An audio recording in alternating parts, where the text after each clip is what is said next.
Oh, look, we're alive. Fantastic. It's Thursday. Welcome to my Thursday live class that I have every single Thursday. A little bit about essential oils, but a lot of health thrown in between as well. So welcome. I am Tanya from Botanicamy, Alchemy of Soothing Botanic Ingredients. And we are going to talk today about neurotransmitters and how essential oils may support the secretion of them. All right, so this has been a topic for me in the thread of my business page the whole week. Donna saying hello. Anli's also logged in. Fantastic. Hi, Yolandi. I like it when you guys say hello. At least I know who's watching me today, so that's absolutely brilliant. Nicolene has just logged in. I think today is going to be a nice and full class. I hope I touched the intrigue a little bit there about in the need of a hug, because is Tanya going to go all woo-woo today, this very scientific person? And the answer is yes. And why? Science. It's always about the science for me, guys. Come on, you know me by now. So Veronica is also saying hi, hello, thank you for logging in. Nicolene van Rooyen, fantastic. I see you guys are coming in now. I can see they're logging in. It's taking a little bit of time, so I'm just going to give a minute or two. Darlene May is coming in as well. Brilliant. Thanks, guys.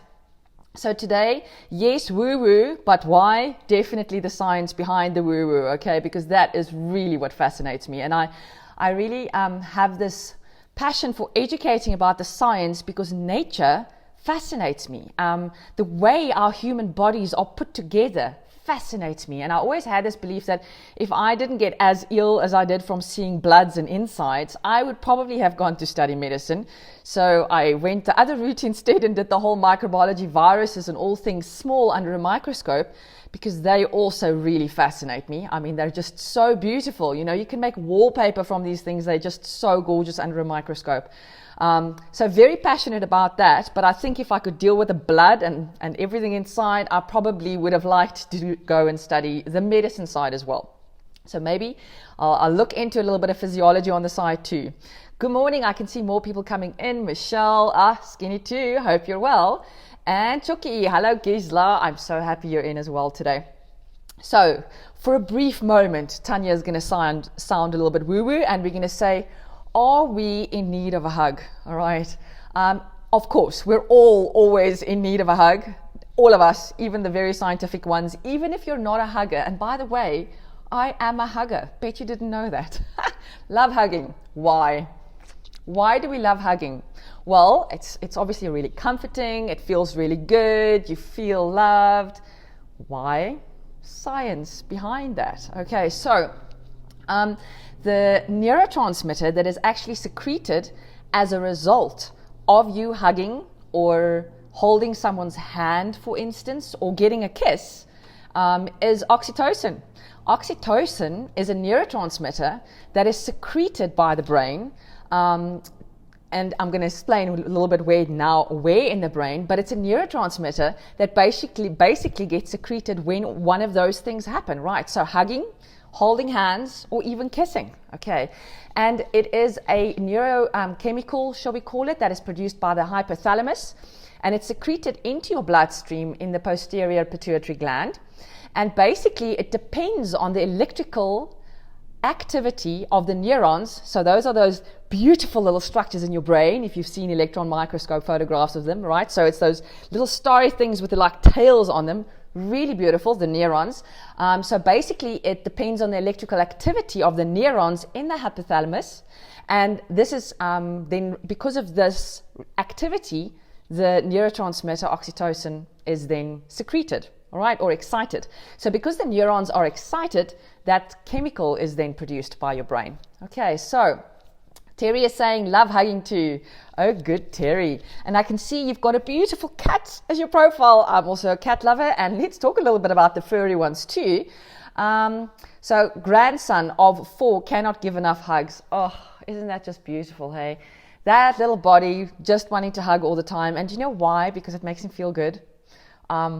It's a really powerful neurotransmitter. And I'm going to be talking today about when it is not in homeostasis, why we do need to get it into homeostasis, because we really do need it to support our bodies. Okay. No, Victoria, you can't say you haven't had a hug in 12 weeks. Do you have pets? And if you don't, Have you tried hugging yourself? Because, by the way, that has the same effect. And this is something I learned during a sort of session or various sessions that I've had with trauma release exercises, where we are actually taught to hug ourselves. So if you haven't had a hug in 12 weeks, Victoria, all the way from the UK, please go ahead, give yourself a hug right now. I'm asking you to hug yourself right now, okay? Because you can love you too, all right? And it's also going to up those neurotransmitters, okay? So Victoria is saying oxytocin levels is low. Now this is quite interesting, right? Because the way that oxytocin works, if you remember a little bit about biology at school, it's probably a hormone that's a little bit in a higher level in women compared to men. And the reason it's there in women is because its main functions are to contract the womb during childbirth, and also then for lactation, all right? But more than that, a lot of research is now also showing all the other beautiful things that oxytocin are responsible for in your body. Michelle is saying, how about hugging a tree? I love it. I'm pretty sure the act of hugging is probably going to get you to that same thing, but I do know that you have someone at home to give a hug to too. Daniel, all the way from the UK, also logging in. So if you have not given yourself a hug, right, go ahead right now and do it. Daniel is lucky. He's got a wife with 7 children that can hug him all the time. So I'm pretty sure that the oxytocin levels in his body are really high at the moment. And believe it or not, it's not just a female hormone. We actually have oxytocin in men's bodies too, and they play a really, really important role because they play a role in sperm movement as well as the production of testosterone in the testes. So men, if you do not have a high enough oxytocin level, you know what's going to get affected. All right, so I thought that was really interesting because I've associated oxytocin always because it's the feel good and the hug and the love hormone. You think it's probably more related to women compared to men. Okay. Oh, Maz is coming for a week. Oh, I can't believe it. So Victoria, this is my friend in the UK, and one of my other friends, Marion, who not that recently, but quite recently immigrated, also living in the UK, is going to visit Victoria. You guys have got very nice lockdown rules compared to South Africa at the moment, so please give Maz a hug from me too. All right, that'll be lovely. Alrika's also joined in. Fantastic, welcome. Yes, I've got a lot of people on today. I think this is a nice topic. So if you do not have furry friends or a partner or something, we'll get into that in a second, please go ahead, give yourself a hug, okay? Literally just sit there and squeeze. Oh, that's just lovely. Okay, oxytocin. All right, so what happens with oxytocin is it works on a positive feedback mechanism. What does that mean? It's released when you hug, but because it's on a positive feedback mechanism, it makes more of it get secreted. Okay, so it's like a continuous loop. So if you're feeling good about hugging, then obviously it's going to get secreted and it's going to continue increasing. So you're going to want to hug more. Okay, and someone has just asked a very important question. Strange, I have a daughter that doesn't like the hugging thing. It's all about space. Okay, now that I love that. Because here again is the science. And remember, we are all biochemically different. And there are different situations that are going on in any time in your body. Okay. And obviously, for someone who is not a hugger, please take note. If you're not a hugger and someone forces a hug on you, it's going to actually increase cortisol, which is something we don't want because that increases stress, okay? So if you're not a hugger, obviously the secretion of oxytocin can happen and be supported by different mechanisms, and we'll talk about those today. Okay, so please do not go and force hug people after lockdown because you think that everyone loves hugs, because not everyone does love a hug, okay? There's different ways for those people to actually get hugs or to get the oxytocin to get secreted, okay? A lot of people who are not huggers tend to love animals more, I've realized, or it's my opinion, that's what I've come to learn. And by the way, hugging a pet has the same effect, okay? So there we go. All right, let's move on to the next thing. So basically, if we start looking at the behavioral neuroscience science, big words, I know, but can you kiss and hug yourself to better health? And the answer is yes. All right. So basically, oxytocin can boost overall health, can help you lose weight, lower blood pressure, fight off sickness, and more. Okay. And if you don't have a human cuddle buddy, more reason to purr. as I just mentioned, snuggling with pets has been shown to produce similar results as snuggling with the people you love most. Okay, so there you have it, right? If you don't have a human body that you can hug to increase the oxytocin secretion, then please go find your cat or dog and give them a hug. Okay, and Irma, my neighbor, has just logged in, and she has very many dogs, so, and also very many children. So I think, again, oxytocin very high in that family, really feel good thing, because there's just so many bodies to hug, especially now during lockdown. Okay, so now we all know oxytocin is the cuddle hormone, the feel good hormone. Okay, and we all need a little bit more of that at the moment.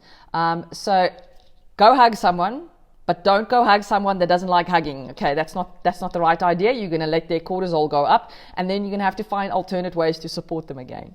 Okay, so what we also need to remember is that there is quite a lot of scientific research. This is not just woo-woo stuff, otherwise I wouldn't be talking about it. I'm all about the science always. And physical touch does have a lot of psychological benefits, but how does it actually work? So there was a study for about 59 women. I can't say about because there wasn't 59 and a half. It was the study was on 59 women, okay? And they hugged their partners more often and had a lowering resting blood pressure than the woman who rarely engaged in any physical touch. Now, this doesn't have to be a partner. Remember, it can be a cat. Okay. It is uncertain if this is related to a change in vagal tone, the release of oxytocin and other hormones and peptides. And it's always remembered to see that side, because there's so much fake news out there. I mean, if I could just set the statement to you now where 59 women who hugged more had higher oxytocin levels or who felt better, if I didn't read the other part as well, then obviously I'm reporting fake news, okay? So we've always got to see what else could have been involved, and it's impossible to test the entire body of exactly what's going on, all right? But the results are statistically significant, okay? So there is a very good indication that basically feeling comfort, support and caring that is brought on by a hug is because of a result of the oxytocin release, and that's going to have a positive effect on the hormones, okay? Also, high levels of oxytocin have been linked to falling asleep quicker and staying asleep. Now, how many of us struggle with sleep quality? And guys, I need to remind you that if you're not getting a good quality 7 hours every single night, your adrenals and immune systems don't have a time to reset for the next day. Okay, so basically oxytocin is even there to help you fall asleep quicker and have a better quality sleep. Terry Lee is saying she saw a study of women in a city with a blindfold on with open arms, and she was wanting people to come up and hug her. Oh, that sounds very interesting. Send me the link. I would like to read that. Please, please, please. Okay, so Darlene is sending me a big virtual hug. Oh, thank you very, very much. Brilliant. So next one, hold hands and weight loss. This is going to be quite fascinating to a lot of people. Oxytocin is one of the several appetite-related hormones that is released when we are feeling full and satisfied. So it's telling our brain and our body to stop eating. Okay, so when oxytocin is cued by hugging, kissing, and holding hands, it has the same effects as the oxytocin, which is cued by a well-rounded meal. That is, if you feel like you've eaten and you are less likely to reach for a snack or another bite. So people who are sort of more leaning towards emotional eating could probably support their bodies a little bit better by doing certain things to increase the secretion of this beautiful neurotransmitter, oxytocin. Okay, cuddling also equals less stress. We all kind of know that, right? That's like common sense. And snuggle away. Sickness, basically, because when you snuggle, the cortisol, stress hormone, prioritizes short-term survival or over long-term health. If your cortisol is higher, then basically it weakens your immune system. Okay, so when we snuggle, the cortisol comes down. Okay, now not for everyone. Please remember, okay, there's that contraindication for people who don't like hugs. Don't force it on them, all right? But for them, they can go and support a cat, get a hug from a cat. And then please also use respiratory support essential oils, because you're probably going to get some hay fever on the side, like me. Okay, so basically from there, this whole metabolic thing is very intriguing for me as well. And there was actually a recent human study It's small scale though, where they showed that intranasal administration of oxytocin was associated with significant weight loss, as well as improvements in insulin sensitivity and pancreatic B cell responsiveness in human subjects. In other words, this whole thing about insulin resistance and those kind of scenarios, definitely some support offered if you're able to bring the oxytocin secretion back into homeostasis. Okay.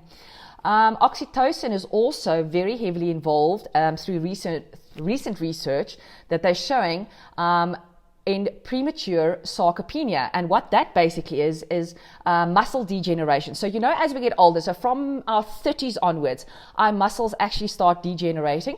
And because we're no longer switching on the stem cells to make new muscle fibers, your muscles literally start breaking down as we go older, especially women. So they've now actually found that people where, or women specifically in sort of post-menopausal studies, premature sarcopenia, in other words, that muscle degeneration, oxytocin is much lower, okay? And I can give you the links to all these beautiful research articles because I really had a fun time reading them this morning. But basically, they also do mention, obviously, oxytocin is an FDA-approved drug. So they are at least starting to do research now where they see that some of these can start being used perhaps in studies to sort of influence and bring back into balance what it is that our body is lacking to hopefully get us to build muscle fibers up again. All right. And here comes the beautiful part. There's quite a few natural things over and above hugging and kissing and holding hands that is going to help you to start secreting additional oxytocin. And obviously, my other pet thing, yes, Tanya loves the science. I am a scientist. That's what I do. But I'm also an absolute essential oil nut. Love essential oils and what they do for my body and how they support my body systems. And in a recent study, who I actually featured whom, losing the English today. But basically in a recent study, go and check out my Facebook page earlier in the week. There was a study where they showed, again, post-menopausal women. And the reason it's in there is because that's when all our hormone levels start decreasing and then certain things start happening in your body. Okay, so that's why they're doing it in this age group specifically, because obviously we've got to try and support it there and see how we can improve the situation to bring everything back into homeostasis. So in this study, they showed that the salivary oxytocin concentrations increased significantly compared to a control. In other words, control means they test, they get exposed to some kind of no smell. So there's always kind of a sort of a control that they use, and you're smelling something not through a diffuser, but maybe something that they're inhaling in the air, and then they measure the oxytocin before and 20 minutes later. And then they took this control group of women and they gave them each a different essential oil. And I'm going to mention which ones had a really nice effect. And they basically are then exposed by inhalation to these essential oils after 20 minutes. And then they measure the cortisol level in their saliva again. And basically they showed in this beautiful study that oxytocin concentrations increased significantly after exposure to lavender, neroli, jasmine, Roman chamomile, clary sage, and Indian sandalwood. I mean, how amazing is that? I do know there's also other research talking a lot about this kind of thing with bergamot. Okay, so bergamot, if you think is also a citrus oil, is also very uplifting. But basically, these essential oils increased secretion of oxytocin. So if you're not a fairly huggy person and you don't want to give yourself a hug because you think you feel silly. By the way, no one can see you. You can see me, and I'm doing this live, okay? And I don't feel silly hugging myself, okay? You can just go and grab your essential oils and put them in a diffuser, or if you don't have that, literally just open the bottle, have a good whiff. Oh, that's such a beautiful. Oh, it's Roman chamomile. I don't actually like any Roman chamomile. Most of the Roman chamomile that you purchase off the shelf in like a pharmacy smells like funny tea. That's what it's always. I've never liked chamomile tea. It's not my thing. But this essential oil, I don't know. Hey, it's something else. It's obviously from my favorite essential oil company, but yeah, it's just gorgeous. Anyway, there we go. Neurotransmitters going. Feel good hormone. So basically, the science is backing up why Tanya is talking woo-woo today. Okay, and that is the beautiful part. Our bodies are put together so complex, so intriguing, and so It's just absolute, it's like a miracle how everything just really works, and how we are very able to support our bodies by bringing things back into homeostasis. Okay, and please remember that positive cycle, positive regulation cycle for the oxytocin. The more you hug, the more you smell these oils, the more oxytocin is going to get secreted. It's going to help your sleep. Definitely has some effect on metabolic issues, feeling satisfied, not needing to go to that fridge every 10 minutes to eat something more. Yes, and I hope you learned something today. If you were one of the lucky ones that purchased doTERRA's floral oil collection in the last, say, 2 or 3 weeks before it sold out for Mother's Day, you're very lucky, because a lot of the oils in that kit, which we are using as perfumes, do actually come from these oils that I've just mentioned, that is going to be able to secrete or increase the secretion of oxytocin. Okay, so that's quite a nice one. I obviously don't have the floral kit yet, but I do have Rose. It's not Rose Otto, okay, unfortunately, but this Rose, besides the fact that it's got really beautiful skin tightening and rejuvenating properties, good heavens, that smells amazing.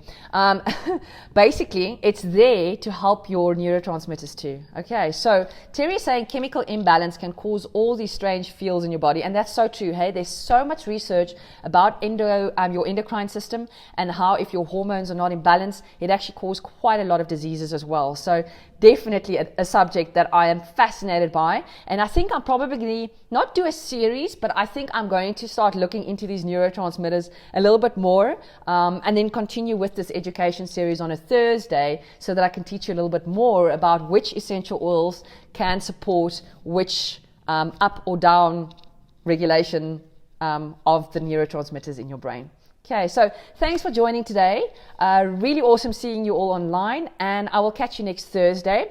If you missed some of the talk today in the class, or there was so much information you would like to review, please go and subscribe to my YouTube channel, because I obviously upload all these videos to my YouTube channel. They are there forever, so you can go and have a review and have a listen. And if it's something that you like and you want to share with someone who needs it, please do. Oh, here comes my cat for a hug. There we go. Thank you, Wednesday. She's never done that before. She's obviously loving this whole neurotransmitter thing. Brilliant. Okay, so hope to see you guys all week, next week Thursday. Go and review or send the link of the YouTube link or my Facebook page to your friends and family that might be in need, and get some essential oils. They're just so amazing at supporting your body. So thank you. Bye-bye.